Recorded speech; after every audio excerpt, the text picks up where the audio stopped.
तो चलिए अब हम लोग एमसीक्यू क्वेश्चन लेते हैं। अब तक जितना हम लोगों ने पढ़ा था वो सारा आपकी जानकारी के लिए था, और अब हम जो पढ़ेंगे वो सारी चीजें आपके एग्जाम के लिए होंगी और बहुत ही बेहतरीन है। इस तरह के क्वेश्चन एग्जाम में डेफिनेटली पूछे जाएंगे, और इस लेसन के क्वेश्चन सभी लोग नहीं कर पाएंगे, ये भी आपको हम बता देते हैं। इस टॉपिक का क्वेश्चन वही कर सकता है जो अच्छे से इस टॉपिक को पढ़ा होगा, नहीं तो नहीं कर पाएगा। और होता बहुत ईजी है, कुछ ही सेकंड में आप इसका आंसर पा जाओगे, लेकिन नहीं पढ़े रहोगे अच्छे से, कॉन्सेप्ट नहीं क्लियर होगा तो नहीं कर पाओगे। देखो, डिफरेंशियल, इंटीग्रेशन, ये सारे क्वेश्चन, मैट्रिक्स, डिटर्मिनेंट, ये सारे क्वेश्चन सारे स्टूडेंट लगाएंगे।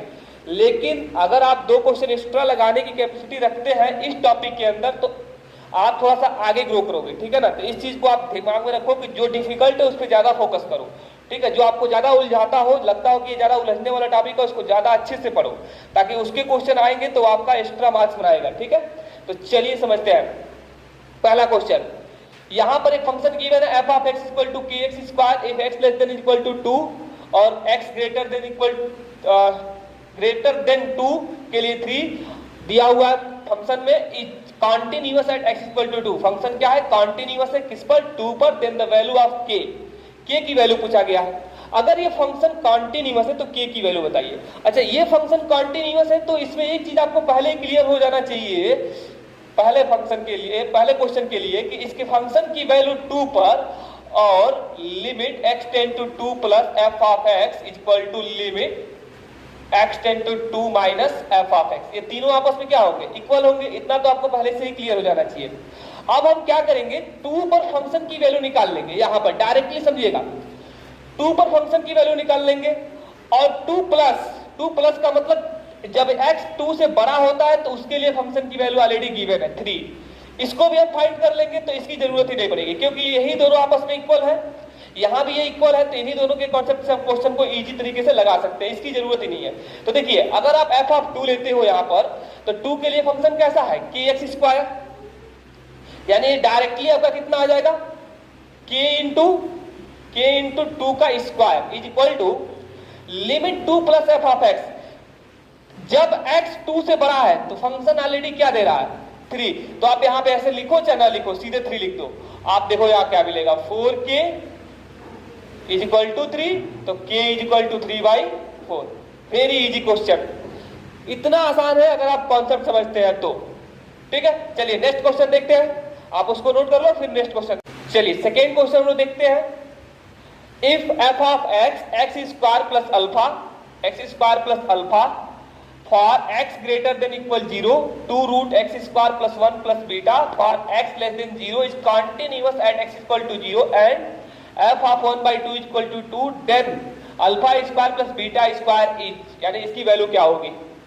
बहुत ही शानदार क्वेश्चन है, ठीक है ना। ऐसा क्वेश्चन अगर एग्जाम में आ जाएगा तो आप देख के ही डर जाओगे, सोचोगे कितना कठिन क्वेश्चन आ गया है। पर अगर आपका कॉन्सेप्ट क्लियर है तो आपको इससे डरने की जरूरत नहीं है, बहुत इजी तरीके से क्वेश्चन लगा सकते हो। देखो कैसे, फिर से वही काम जो हमने पहले क्वेश्चन में किया था, कि अगर कोई फंक्शन ऑलरेडी कॉन्टिन्यूअस गिवन है, इसका मतलब यह है कि अगर 0 पे कॉन्टिन्यूअस है तो f of 0 is equal to limit x tend to 0 plus या 0 minus i is equal to limit x tend to 0 plus f of x। ये सभी आपस में क्या होंगे, इक्वल होंगे।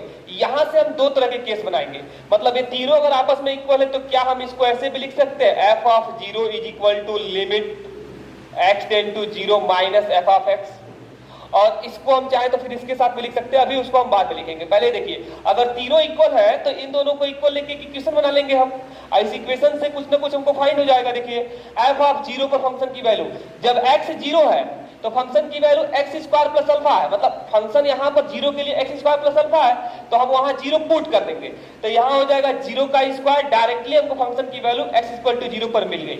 अच्छा, limit x tend to 0 f of x, अगर 0 पर माइनस लगा है तो इसका मतलब x 0 से छोटा है, तो इसके लिए फंक्शन इस तरह डिफाइन हो रहा है, मतलब यहाँ पे दिया है 2 root x square plus 1 plus beta. Clear. देखिए, एक बार माइनस यहां लगाते हैं, इसके बाद यहां माइनस लगाने की जरूरत नहीं होती है, बस ये जानने के लिए कि हम लेफ्ट में काम कर रहे हैं। अब यहां से हम डायरेक्टली इसमें लिमिट पुट करें तो इसमें लिमिट की जो वैल्यू आएगी वो आ जाएगा 0 प्लस 1 अब प्लस बीटा, तो ये आपका कितना आ गया 2 plus beta. i is equal to alpha.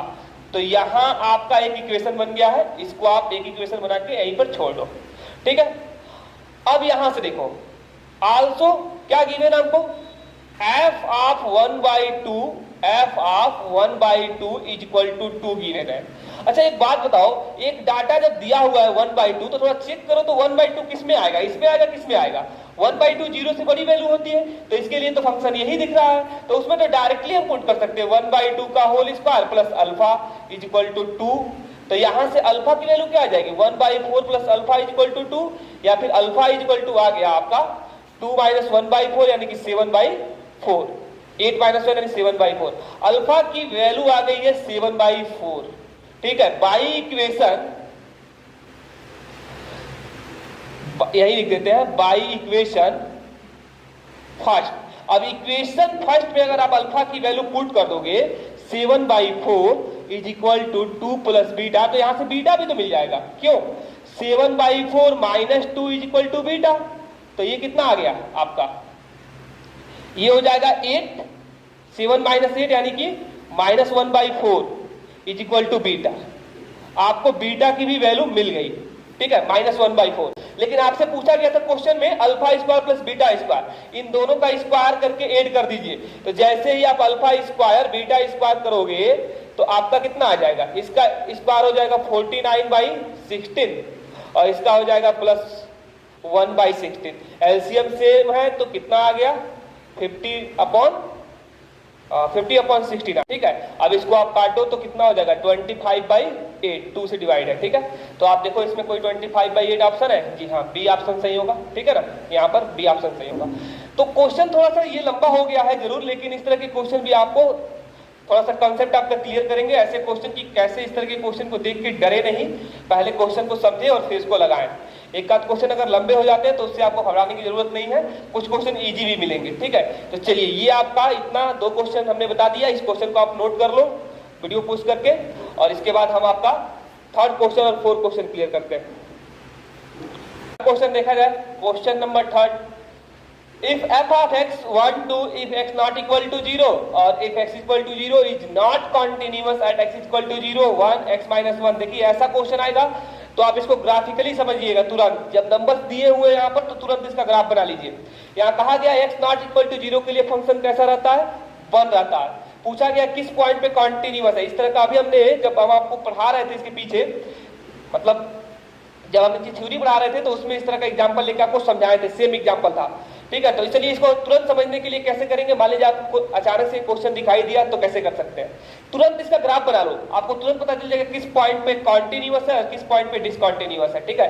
तो देखिए इसका ग्राफ कैसे बनाओगे आप, आपको कहा गया है x नॉट इक्वल टू 0 के लिए 1 है, यानी जब यहाँ 0 होता है तो यहाँ फंक्शन की वैल्यू, जब यहाँ 0 नहीं होता है तो फंक्शन की वैल्यू 1 रहती है, यानी नॉट इक्वल 0 का मतलब ये है x कुछ भी हो बस 0 ना हो, इसके बाएं भी हो सकता है इसके दाएं भी हो सकता है, तो इसका मतलब ये है कि ग्राफ इसका ऐसा कुछ बनेगा यहाँ पर, और यहाँ लगेगा नॉट, खाली रहेगा। खाली क्यों, क्योंकि x इक्वल टू 0 पर ये फंक्शन 1 नहीं है। x इक्वल टू 0 के लिए एक्चुअल फंक्शन क्या है, 2 है, यहाँ पर 2 है। अब एक बात बताओ, अगर आप 0 को छोड़ दो, यहाँ पर 0 को छोड़ दो तो आप 1 लो, 2 लो, 3 लो, 4 लो, या -1, -2, -3 कोई भी नंबर आप ले लो, फंक्शन ऑलवेज क्या रहता है 1 पर, यानी कि 0 को छोड़कर बाकी सभी पॉइंट के लिए फंक्शन हमारा कितना है, बिल्कुल कॉन्टिन्यूअस है, यानी सीधा है बिल्कुल इधर और इधर। लेकिन जैसे ही 0 डालते हैं तो फंक्शन इससे हटके ऊपर चला जाता है, यानी 2 पे आ जाता है। तो इस सभी में से कौन सा पॉइंट ऐसा होगा जिसमें फंक्शन डिसकंटीन्यूअस होगा, यानी कंटीन्यूअस नहीं होगा, x इक्वल टू 0। ये तो कॉमन सेंस का क्वेश्चन है, बहुत आसानी से आप समझ गए होंगे कि यहाँ पर केवल 0 ही इसको डिस्टर्ब करने वाला वैल्यू है जो इससे हट के वैल्यू दे रहा है, तो इसीलिए यहाँ पर इसका ऑप्शन क्या हो जाएगा, ए। नेक्स्ट क्वेश्चन देखते हैं कि if f of x equal to x square then f is continuous at x equal to 0, f is discontinuous at x equal to 0 और f is not defined at x equal to 0, none of the above. देखिए ये भी question आपको जब हम example बता रहे थे तभी बताए थे, उस पर कैसे एमसीक्यू बन गया, ये देखिए कितना शानदार एमसीक्यू बना हुआ है। कहा गया कि किस वैल्यू पर ये फंक्शन कॉन्टिन्यूअस है, मतलब यहाँ 4 ऑप्शन दिए हुए हैं, तो यहाँ पे पहला ऑप्शन क्या दिखाई दे रहा है कि f is continuous at x equal to 0, बिल्कुल सही बात है। अगर आप 0 यहाँ रखोगे तो फंक्शन की वैल्यू 0 आएगी, यहाँ पे लिमिट निकालोगे इस पर जीरो पर, तभी फंक्शन की वैल्यू जीरो आएगी। तो ये बिल्कुल करेक्ट है कि f is continuous at x equal to zero. आगे क्या है छोड़िए, यहाँ पे देखिए ये सही है बिल्कुल। 4 क्वेश्चन ये आपका कंप्लीट हो गया। और क्वेश्चन देखते हैं। जब तक हम लोग जितना ज्यादा क्वेश्चन नहीं लगाएंगे तब तक हमारा ये बहुत अच्छे से क्लियर नहीं होगा। और जितना ही आप क्वेश्चन लगा लोगे उतना ही आपके लिए बहुत बेनिफिट वाला काम है। तो चलिए इसको तुरंत पहले इतना क्वेश्चन आप कंप्लीट करिए, फिर आगे क्वेश्चन देखते हैं हम लोग।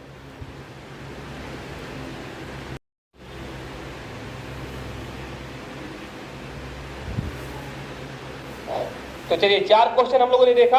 अब देखिए नेक्स्ट क्वेश्चन 5 नंबर का क्वेश्चन क्या है। क्वेश्चन नंबर 5 है कि f of x equal to 5x minus 3 is discontinuous at x equal to 0, x equal to minus 3, x equal to 5, none of the. अगर आपने वीडियो को अच्छे से देखा होगा तो इसलिए कहीं ना कहीं ऐसा एग्जाम्पल हम आपको बताए थे, और हमने ये भी बताया हुआ है कि ये एक पॉलिनोमियल फंक्शन है, और पॉलिनोमियल फंक्शन ऑलवेज कंटिन्यूअस होता है एनी रियल नंबर्स। कोई भी रियल नंबर्स आप ले लो, सबके लिए वो क्या होता है कंटिन्यूअस। तो एक बात बताओ, 0 क्या है, रियल नंबर है, बिल्कुल है। -3 क्या है, रियल नंबर है, बिल्कुल है। 5 भी क्या है, वो भी है। तो इन तीनों के लिए तो फंक्शन कंटिन्यूअस है। तो यहाँ तो कोई ऐसा पॉइंट ही नहीं गिवन है जिसके डिसकंटिन्यूअस हो, तो ऑप्शन क्या हो जाएगा, डी। अगर आपका कॉन्सेप्ट क्लियर है ना तो आप एक सेकंड नहीं फिर भी 10 सेकंड में आप क्वेश्चन को कर लोगे, अगर आपका कॉन्सेप्ट क्लियर है तो, ठीक है। वैसे भी आप देख सकते हो कि 0 के लिए फंक्शन की वैल्यू -3 आएगी, और लिमिट 0 पर भी क्या आएगा, -3 आएगा। -3 के लिए भी सेम आएगा, लिमिट निकालोगे तो भी सेम आएगा। 5 के लिए भी सेम आएगा, और लिमिट निकालोगे तो भी सेम आएगा। तो यहाँ पे इक्वल आता है तो कॉन्टिन्यूअस है एनी रियल नंबर्स के लिए, ठीक है। आइए नेक्स्ट यहाँ पे चलते हैं। f of x equal to x to the power n where n is a positive integer is continuous at x equal to n। पूछा है कि ये जो है एक फंक्शन गिवन है x to the power n। तो बताइए कि देखिए कलम भी नहीं यूज करना पड़ेगा अगर आपका कॉन्सेप्ट क्लियर है तो। इसमें भी नहीं करेंगे हम कलम यूज। देखिए कैसे, आप पेन भी नहीं यूज करेंगे फिर भी क्वेश्चन बना पाएंगे। कैसे, देखिए x to the power n है ना, where n is a positive integer is. पूछा गया है कि ये कॉन्टिन्यूअस फंक्शन होगा at x equal to n के लिए, या limit of f at x equal to n does not exist. यहाँ पे दिया है ऑप्शन की limit of f of at x equal to n exist and not equal to f of x। मतलब exist तो करता है पर f ऑफ x के इक्वल नहीं है। अच्छा, नॉन ऑफ एवर, यानी कि इसमें 4 ऑप्शन में से कौन सा ऑप्शन सही है। एक बात बताओ, पहले फंक्शन को देखो कैसा फंक्शन है ये भी तो एक तरह का पॉलिनोमियल फंक्शन हो गया, सिंगल टर्म का अलजेब्रा का फंक्शन है x to the power n। कोई भी रियल नंबर आप यहां डाल दो, और ये जो भी रियल नंबर आप यहाँ x की जगह पे लोगे वो सबके लिए इसका पावर क्या होगा, डिसाइड होगा, क्योंकि n क्या है, पॉजिटिव इंटीजर है। आप देखो यहां पर आपको समझाने के लिए बस यहाँ लिख रहा है कि अगर आप -1 का कोई भी पॉजिटिव इंटीजर लोगे, यहाँ पर पॉजिटिव इंटीजर मतलब क्या है, n belong to natural number. तो 1 2 3 4 कोई भी नंबर डालो, सबके लिए तो कोई ना कोई वैल्यू मिलेगी। और क्या इस पर लिमिट जो निकालोगे वो अलग आ जाएगा, बिल्कुल नहीं आएगा। यानी कि आप x की जगह पे पॉजिटिव इंटीजर सीधे n पुट कर दो तो n टू द पावर क्या आ जाएगा, n आ जाएगा। अगर आप लिमिट निकालोगे यहां पर तो n पर अगर आप लिमिट निकालते हो तो फंक्शन का लिमिट n पे चेक करोगे तो ये डायरेक्टली आप देखो फंक्शन क्या है, x to the power n है, तो limit x tend to n पर x to the power n सीधे n के पावर n आएगा। तो दोनों सेम आ रहा है कि नहीं आ रहा। तो इसका मतलब है कि कॉन्टिन्यूअस तो है at x equal to n के लिए, क्योंकि n क्या है यहाँ पर पॉजिटिव इंटीजर है, n इज क्या है पॉजिटिव इंटीजर। तो इसका पहला ऑप्शन सही होगा, बाकी देखने की जरूरत नहीं है, ये तो ऐसे ही गलत है। कह रहा है कि लिमिट डज नॉट एग्जिस्ट, ऐसा तो हो ही नहीं सकता। n एक ऐसा नंबर है जिसके लिए लिमिट एग्जिस्ट ही नहीं करेगा, और वो भी पॉलिनोमियल फंक्शन में बिल्कुल करेगा, ठीक है। और यहाँ पर भी ये नहीं होगा क्योंकि यहाँ पे कह रहा है not equal to f of x, function के इक्वल नहीं, ऐसा भी नहीं होगा, और ये तो है ही नहीं ऑप्शन में। तो इसका ऑप्शन कौन सा सही हो गया, ए। कॉन्सेप्ट क्लियर है तो आप अच्छे से समझ जाइएगा, कोई भी प्रॉब्लम नहीं होगा, ठीक है। चलिए 2 क्वेश्चन तो बहुत इजी तरीके से सॉल्व हो गया, लेकिन जो 7वां क्वेश्चन है यहाँ पे, ये क्वेश्चन आपको लगाने के लिए थोड़ा सा आपका कॉन्सेप्ट क्लियर होना चाहिए, क्योंकि अगर कॉन्सेप्ट क्लियर नहीं है तो फिर ये क्वेश्चन आप लगा नहीं पाओगे, और आपका लिमिट पे भी कमांड होना चाहिए, ठीक है ना। लिमिट इसीलिए हमने बताया भी था शुरुआत में कि लिमिट नहीं पढ़े रहेंगे तो इसमें आप फंस जाओगे। ठीक, क्वेश्चन नंबर 7 देख लेते हैं हम लोग। यहाँ पे कहा गया है कि एक फंक्शन इस तरीके से गिवन है, e to the power x minus 1 का whole square sin x upon x cube, x not equal to 0 और x इक्वल टू 0 के लिए क्या है 4। It continuous at x equal to 0, then k की वैल्यू फाइंड कीजिए, ठीक है ना। अच्छा के की वैल्यू फाइंड करने वाले क्वेश्चन हम सब बता रहे हैं आपको बार बार, हाँ इसलिए क्योंकि देखिए इस तरह का क्वेश्चन एग्जाम में डेफिनेटली आएगा, ठीक है। के की जगह पे लैम्डा भी हो सकता है, तो कंफ्यूज मत होइएगा उससे। और ऐसा क्वेश्चन आप तभी लगा पाएंगे जब आपका लिमिट में थोड़ा अच्छे से कमांड हो। अच्छे से कमांड होने का मतलब अभी आपको समझ में आ जाएगा हम क्या करना चाहते हैं। आप बताओ कहा गया कि फंक्शन क्या है, continuous at x equal to 0, तो हम फिर से वही वाला कॉन्सेप्ट यूज करेंगे। कौन सा concept? f of 0 is equal to limit x tend to 0 f of x, यही वाला कॉन्सेप्ट होता है ना। इसको ऐसे भी लिखते हो आप, f of 0 limit x tend to 0 minus f of x is equal to limit x tend to 0 plus f of x, ऐसा ही होता है दोनों। तो ये कब यूज करते हैं, ये कब यूज करते हैं? देखिए क्वेश्चन में अक्सर लेस देन ग्रेटर देन करके भी क्वेश्चन आता है, इसके पीछे हम बताएं क्वेश्चन, तो उसमें ये वाला फार्मूला यूज करना चाहिए, ये वाला कॉन्सेप्ट यूज करना चाहिए। क्यों? क्योंकि वो जब लेस देन और ग्रेटर देन रहता है तो उसको क्रिटिकल पॉइंट बोलते हैं, वहां फंक्शन का नेचर चेंज होता है। मतलब लिख देगा कि 2 ग्रेटर देन 2 लेस देन, यानी 2 से पहले और 2 के बाद, इस तरीके से फंक्शन चेंज होता है, तो वहां हम ये वाला कॉन्सेप्ट यूज करते हैं। लेकिन जब पार्टिकुलर किसी एक पॉइंट पर देखना है या कोई नॉर्मल फंक्शन है तो उसके लिए यही कॉन्सेप्ट काफी है। तो इसी कॉन्सेप्ट से हम इस क्वेश्चन को लगा के दिखाते हैं। देखिए डायरेक्टली इस क्वेश्चन को देखिए, f ऑफ 0, 0 के लिए फंक्शन की वैल्यू 4 लिख दीजिए, फिर लिमिट तो यहाँ फाइंड करना पड़ेगा f ऑफ x। अच्छा ये बताओ, जब आप यहाँ x टेंड टू 0 ले लिए तो इसका मतलब आपने जब 0 लिया x टेंड टू करके तो 0 नहीं लिया, आप 0 का थोड़ा सा निकट बाएं और थोड़ा सा निकट दाएं की वैल्यू को आपने लिया, तो उसके लिए फंक्शन क्या है, ये है। जब 0 को छोड़ दोगे तो 0 के इधर या उधर, केवल 0 को छोड़ दो, बाकी इधर या उधर ये फंक्शन मिलेगा आपको। तो चलिए उस फंक्शन को यहाँ डायरेक्ट लिख लीजिए। क्या लिखेंगे आप? e to the power x minus 1 का whole square sine x upon x cube इन, हाँ यही होगा, ठीक है। अब इसको सॉल्व करते हैं। लिमिट का क्वेश्चन जैसे आप सॉल्व करते थे ना, वैसे इसको सॉल्व करना। तो बताओ इसको सॉल्व कैसे करोगे आप? इसको आप लिख सकते हो limit x tend to 0 e to the power k x minus 1 का whole square upon x square into sine x upon x। एक x को इसको दे दो, ठीक है ना, ऐसे लिख दो साइन x अपॉन x। अच्छा आपने रूल पढ़ा है कि लिमिट x टेंड टू 0 पर साइन x अपॉन x की वैल्यू 1 होती है, और limit x tend to 0 e to the power x minus 1 upon x की वैल्यू भी 1 होती है। ये दोनों रूल यहाँ अप्लाई हो जाएंगे। देखिए कैसे, यहाँ ब्रैकेट के अंदर अगर फंक्शन इनटू में हो, प्लस में हो, माइनस में हो, उससे नहीं मतलब हमको, यहाँ लिमिट दोनों के पास चला जाता है। तो अगर लिमिट यहाँ जाएगा तो डायरेक्टली आप समझ सकते हो कि इस पर वैल्यू क्या हो जाएगी, 1 हो जाएगी। तो चलिए इसका तो हमने 1 लिख दिया, लेकिन अभी ये बचा हुआ है e to the power kx minus 1 का whole square by x square. इसकी वैल्यू क्या होगी? अगर ये इस तरह का होता तो इसकी भी वैल्यू 1 होती, मतलब ऊपर x है तो नीचे x है, लेकिन यहाँ तो ऊपर e to the power kx, मतलब यहाँ kx लिखा है, यहाँ x लिखा है, k है ही नहीं। एक काम करते हैं, इसको ऐसे लिख देते हैं limit x tend to 0 k square से मल्टीप्लाई कर देते हैं, ठीक है, और नीचे k स्क्वायर से डिवाइड कर देते हैं। ये तो 1 हो गया, छोड़ दीजिए। अब k स्क्वायर को बाहर लिख लेते हैं, इसको लिख सकते हैं limit x tend to 0 e to the power kx minus 1 upon kx और टोटल का स्क्वायर, ऐसे टोटल का स्क्वायर लिख दो, दोनों पे स्क्वायर है तो ऐसे लिख दो। ये लिमिट ब्रैकेट के अंदर भी चला जाता है, और जब ब्रैकेट के अंदर जाएगा तो इस कॉन्सेप्ट के अकॉर्डिंग इसकी वैल्यू 1 हो जाएगी इस फॉर्मूले से, ठीक है ना। तो जैसे ही ये 1 हुआ तो 1 का स्क्वायर भी क्या हो गया, 1, तो k स्क्वायर इंटू 1, इधर क्या था 4, तो k equal two plus minus 2। Option देखिए यहाँ पर k equal two plus minus 2 में, यहाँ पर प्लस माइनस 2 ऑप्शन आपका सही आएगा, ठीक है। यहाँ पे 2 दिया है, माइनस 2 दिया है, लेकिन 2 और माइनस 2 नहीं होगा। जनरली बच्चे सोचते हैं कि चलो k स्क्वायर इक्वल टू 4 आया तो 2 हो गया, नहीं ऐसा नहीं होता, प्लस माइनस के फॉर्म में लिखते हैं, ठीक है। तो इसको समझने में थोड़ा सा हो सकता है दिक्कत हो रहा हो, लेकिन जब आप प्रैक्टिस करोगे तो इस तरह के क्वेश्चन देख के आपको डर नहीं लगेगा, ठीक है ना। प्रैक्टिस जरूरी है इस तरह के क्वेश्चन पे। तो चलिए इस क्वेश्चन को आप नोट कर लो, और अब एक लास्ट क्वेश्चन इसमें देख लो, क्वेश्चन नंबर 8, इसको मिटा दो। क्वेश्चन नंबर 8 में कहा गया है if the function f of x equal to x sin 1 upon x if x not equal to 0 और k if x equal to 0 is continuous at x equal to 0 then k के की value बताइए। फिर वही question sir के की value बताइए। हाँ, इस तरह के क्वेश्चन पे ज्यादा प्रैक्टिस करवा रहे हैं इसलिए क्योंकि हम जानते हैं कि इस तरह के क्वेश्चन आपसे पूछे जा सकते हैं, ठीक है ना, इसीलिए इस पर क्वेश्चन पे प्रैक्टिस करवा रहे हैं आपको। तो चलिए देखते हैं, इसमें फिर से वही कॉन्सेप्ट यूज कर लीजिए, f of zero equal to limit x tend to zero f of x. जब जीरो है तो जीरो के लिए फंक्शन की वैल्यू क्या है, के है।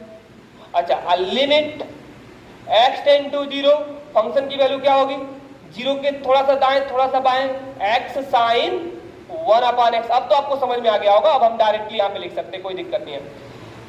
अच्छा ये बताइए, इसका आपने लिमिट में पढ़ा होगा, इसकी वैल्यू डायरेक्टली जीरो होती है। ऐसा क्यों हुआ सर, क्योंकि जैसे आप यहाँ लिमिट पुट करोगे तो ये हो जाएगा जीरो, और साइन 1/0 का मतलब साइन इनफाइनाइट। लेकिन आपको अच्छे से पता है कि साइन 1/x एक ऐसा फंक्शन है जिसकी मैक्सिमम और मिनिमम वैल्यू -1 और 1 होती है। यानी कि मिनिमम कितना हो सकता है, -1 या -1 से बड़ा, ये कितना हो सकता है, 1 या 1 से छोटा। साइन का ग्राफ अगर आप देखोगे तो मैक्सिमम कहां तक जाता है, 1, और मिनिमम कहां तक आता है, -1 तक। इनफाइनाइट तो हो ही नहीं सकता है साइन। तो यहां पर ये वैल्यू अगर आप जीरो रखते हो तो ये इनफाइनाइट नहीं होगा। ये पूरे फंक्शन की वैल्यू क्या आएगी, इन्हीं में से बीच में कुछ भी आ सकता है। इनके बीच में क्या क्या वैल्यू होता है, 1 होता है, 1/√2 होता है, और √3/2 होता है, ये सारी वैल्यू आती है ना। तो बताओ, अगर इसमें आप जीरो से मल्टीप्लाई करोगे, यहाँ जीरो रख के, तो सभी क्या आएंगे, जीरो ही आएंगे। तो इसीलिए इसको डायरेक्टली समझे कि इसकी वैल्यू क्या होती है, जीरो होती है। तो k इक्वल टू क्या आ गया आपका, जीरो। अगर आपका कॉन्सेप्ट क्लियर है तो ये सेकेंडों में क्वेश्चन लगा पाओगे आप। यहाँ पे कोई ऑप्शन होना चाहिए k की वैल्यू, हाँ पहला ऑप्शन है k equal to zero.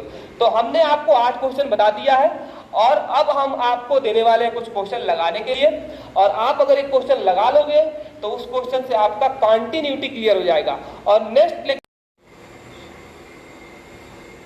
8 question हमने आपको बता दिए हैं, ठीक है, और इस पर आपको हमने 4 क्वेश्चन दे दिया लगाने के लिए। इन दोनों क्वेश्चन का सेम टू सेम क्वेश्चन हमने बताया है। इसमें आपको डिसकंटिन्यूटी फाइंड करना है इस क्वेश्चन में। अगर आप लगा पाओ तो ठीक है, नहीं लगा पाओ तो कंफ्यूजन नहीं है कोई भी, आप घबराइएगा नहीं, इसके लिए हम फिर से इसको बता देंगे आपको, ठीक है। इसमें आपका 12 क्वेश्चन कंप्लीट हो जा रहा है, कंटिन्यूटी का टॉपिक भी फिनिश हो गया। अब डिफरेंशिएबिलिटी का नेक्स्ट टॉपिक होगा, और जैसे ही वो खत्म हो जाएगा तो ये यूनिट भी खत्म हो जाएगा, ठीक है ना। और जैसे ही ये यूनिट खत्म हो जाएगा तो इसके भी क्वेश्चन का पीडीएफ अपलोड कर देंगे। हमने पिछले यूनिट का पीडीएफ अपलोड कर दिया है 40 क्वेश्चन का, उसको आप लोग सॉल्व करिए, प्रैक्टिस करिए। इसका भी हम कर देंगे नेक्स्ट टॉपिक, नेक्स्ट लेक्चर के बाद, ठीक है। इसके बाद अभी 2 लेक्चर और आपको मिलेंगे इस यूनिट में, तो ये पूरा यूनिट फिनिश हो जाएगा। अभी तो हमने केवल कंटिन्यूटी क्लियर किया है। तो ये क्वेश्चन आपके लिए है, लगा लीजिए, सारा डाउट क्लियर कर लीजिए, ठीक है। कोई दिक्कत होगा बताइएगा। और पिछली वीडियो में हमने आपको कुछ क्वेश्चन दिए थे लगाने के लिए, जिसमें से 2 क्वेश्चन आप लोग का फंसा हुआ था। ये क्वेश्चन, तो इसका सॉल्यूशन आप इसमें समझ लीजिए तुरंत, ठीक है। देखिए अप्रोक्सीमेशन का 2 क्वेश्चन था जो आप लोग लगा के हमको भेजे थे, आयुषी और आदित्य दोनों लोग लगाए थे। तो उन लोग का आंसर की मैच नहीं कर रहा है, और थोड़ा सा दिक्कत कुछ हो रहा था उसमें, कंफ्यूजन कुछ हो रहा होगा। तो आप यहाँ समझ लीजिए। बाकी बच्चे जो लगा लिए होंगे ठीक है, नहीं लगा लिए होंगे वो भी इसका सॉल्यूशन समझ लेंगे, जो हमको रिप्लाई नहीं दिए हैं फिर भी इसका सॉल्यूशन समझ लें और नोट कर लेंगे, ठीक है। तो चलिए देख लेते हैं। हम सिर्फ 2 ही क्वेश्चन बता रहे हैं क्योंकि यही 2 क्वेश्चन फंसा हुआ था, इसमें 2 क्वेश्चन और दिए थे जो हमने बता रहे हैं, ठीक है। तो चलिए इसको देखते हैं कैसे लगाएंगे। इसको सबसे पहले आप लिखोगे f of x equal to x to the power 1/2, root का मतलब 1/2 होता है। इसको तुरंत 1 टाइम डिफरेंशिएट कर दो तो 1/2 x टू द पावर -1/2, इसको आप लिख सकते हो 1/2 रूट में x, नीचे लाओगे प्लस हो जाएगा, रूट x हो जाएगा। फॉर्मूला लगा दो एप्रोक्सीमेशन का, क्या फॉर्मूला होता है, f x plus delta x equal to f of x plus delta x into f dash x, ठीक है, यही होता है। अब आप देखो, यहां आप एफ ऑफ एक्स की जगह पे क्या लिखोगे, एफ ऑफ एक्स को यहां आप रूट एक्स भी तो समझ सकते हो, तो ये हो गया रूट एक्स, और डेल्टा एक्स हमारा कितना होगा पता नहीं है, एफ डैश एक्स कितना है 1/2 रूट में एक्स। अब यही आती है आपके कॉमन सेंस की बात। इसको आप कैसे ब्रेक करोगे कि x की वैल्यू डायरेक्टली रूट दे दे हमको, कोई नंबर ऐसा मिल जाए, तो यहां आप लिख लो x इक्वल टू 49 और डेल्टा x इक्वल टू आप लिख लो 0.5। अब देखो 49 आपको डायरेक्ट 7 दे देगा यहाँ पर डायरेक्ट। अभी लिखेंगे डेल्टा x की जगह पे आप लिखो 0.5 इंटू 1/2 रूट में 49। अब आप बताओ ये कितना आ गया 7, ये आ गया 0.5, ये आ गया 1/14। 1 में अगर तुम 14 से डिवाइड करते हो तो ये कितना हो जाएगा 14 से हमको डिवाइड करना है, तो ये आपका आ जाएगा 0.1, यहाँ लिख लो, यहाँ 0 बढ़ाओ तो यहाँ भी एक और 0 बढ़ाओगे तो एक और 0 बढ़ाना पड़ेगा, फिर यहाँ पे 7 टाइम कितना आ जाएगा 98, ये आपका आ गया 2। ये आप कैलकुलेशन कर लेना, ठीक है, हम यहाँ पे शॉर्ट में कैलकुलेशन कर दे रहे हैं जल्दी से, फिर यहाँ पे 0 बढ़ाओगे 1, तो ये आपका आ जा रहा है पॉइंट के बाद 3 अंक तक हमने निकाल लिया है, नो प्रॉब्लम। तो 7 ये आ जाएगा 0.5 इंटू 0.071, इसका तो अभी आपका कितना हो जाएगा, इसका मल्टीप्लाई करके आप लिख लो। तो मल्टीप्लाई करोगे तो हो जाएगा 5, ये हो जाएगा आपका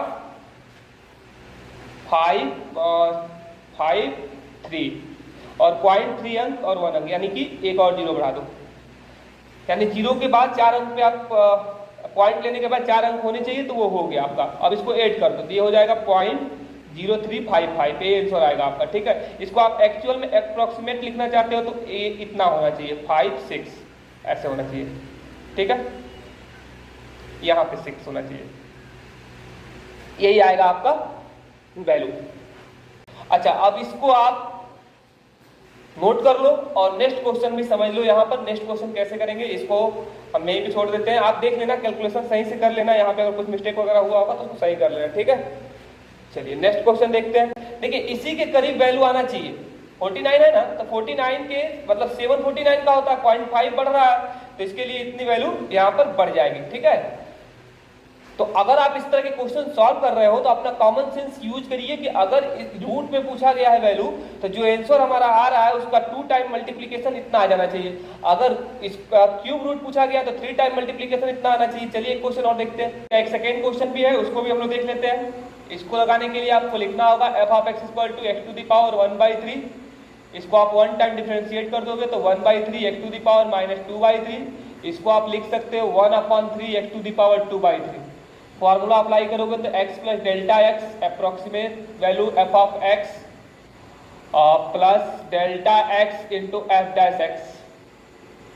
अब आपका क्या हो जाएगा, f(x) x⁻1/3, Δx पता नहीं है, f'(x) हमको 1/3 x⁻2/3 मिला है। अब यही आती है कॉमन सेंस की बात, कैसे इसको ब्रेक किया जाए। तो हमको यहाँ देखना है कि यहाँ हमको क्यूब रूट चाहिए, तो हम ऐसे फॉर्म में तोड़े इसको, इस नंबर को, ताकि यहाँ डायरेक्टली क्यूब रूट मिल जाए। तो आप यहाँ देखो, यहीं पर देखो, आप x को ले लो 0.008, क्योंकि हम जानते हैं कि अगर 0.2 का 3 टाइम मल्टीप्लाई किया जाए तो ये यही आएगा, इसका क्यूब रूट क्या हो जाएगा 0.2। और Δx को आप ले लो, क्या बचेगा, यही तो बचेगा, इसको ऐड करोगे तो वापस इतना हो जाएगा। तो यहाँ लिखो 0.08 पावर में 1/3 प्लस Δx, Δx की जगह पे आपको क्या लिखना है 0.001 इंटू 1/3 0.008 पावर में कितना हो जाएगा 2/3। इसको सॉल्व कर दो तो इसका क्यूब रूट आ जाएगा 0.2, ये हो गया 0.01 और ये आपका हो गया 1/3 इंटू 0.2 का होल स्क्वायर, क्योंकि क्यू तो यहाँ पे कट जाएगा तो स्क्वायर मिलेगा।